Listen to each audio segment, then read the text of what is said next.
retour sur le plateau du live TV Finance. On continue à être attentif à ce qui se passe sur ce marché parisien. Tendance plutôt dans le vert ce matin, après d'une demi-heure après l'ouverture.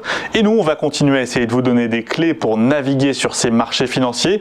Pour ce faire, place tout de suite à notre Flash Marché. Flash Marché avec Admirals, présenté ce matin par Pierre Perrin-Montlouis. Ça tombe bien, il est de chez Admirals, analyste marché chez Admirals. Bienvenue à vous Pierre, vous portez ce matin les couleurs de votre maison, donc Admirals, je le disais, vous êtes sur le plateau du live et vous nous proposez ce matin un focus sur trois actifs alors qui appartiennent à des classes tout à fait différentes. On va le voir tout de suite.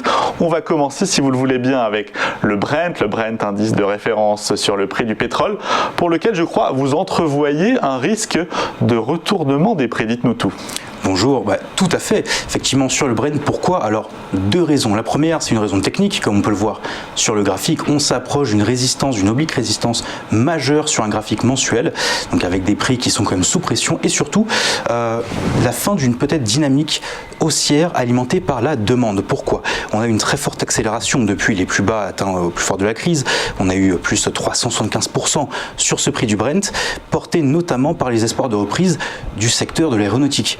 Une reprise qui aujourd'hui était jusqu'ici, j'allais dire, anticipée. Enfin, on a la confirmation avec les chiffres de l'OAG qui seront publiés donc pour la fin du mois, qui expliquaient ce rebond.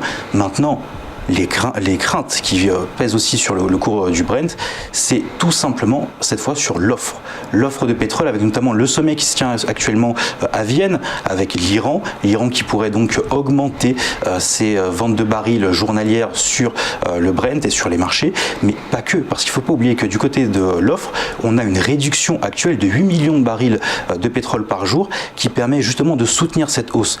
Mais si l'Iran devait être amené à pouvoir du coup augmenter ses ventes, à ce moment-là on pourrait avoir d'autres pays comme par exemple le Mexique qui pourraient eux aussi arrêter de jouer le jeu de la réduction.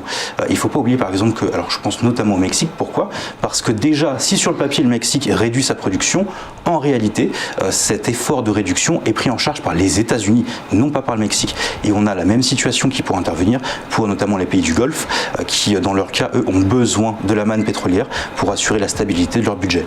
On verra donc si le coup d'arrêt est porté au prix du pétrole, prix du Brent, je crois, qui ont tout simplement doublé depuis en moins d'un an. Tout à fait.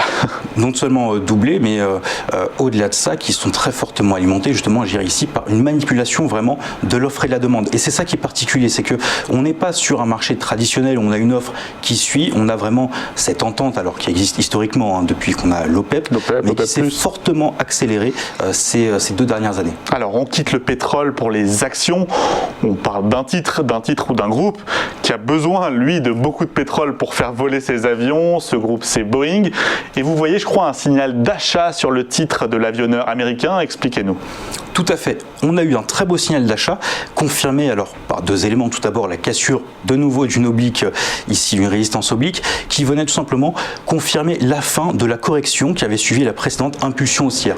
Une impulsion haussière qui était alimentée par les espoirs de nouveau de reprise du trafic aérien, donc bien confirmé effectivement par les chiffres de l'OAG, mais Boeing qui profite aussi d'autres facteurs fondamentaux qui vont l'aider justement à s'envoler. Donc sur ce signal d'achat, on vise le plus 15%, c'est-à-dire un retour sur son dernier plus haut, les $278 le titre, porté donc certes par la reprise du trafic aérien au niveau mondial, mais aussi par le retour des commandes de son fleuron, le 737 MAX, qui avait connu des déboires, mais c'est un petit mot.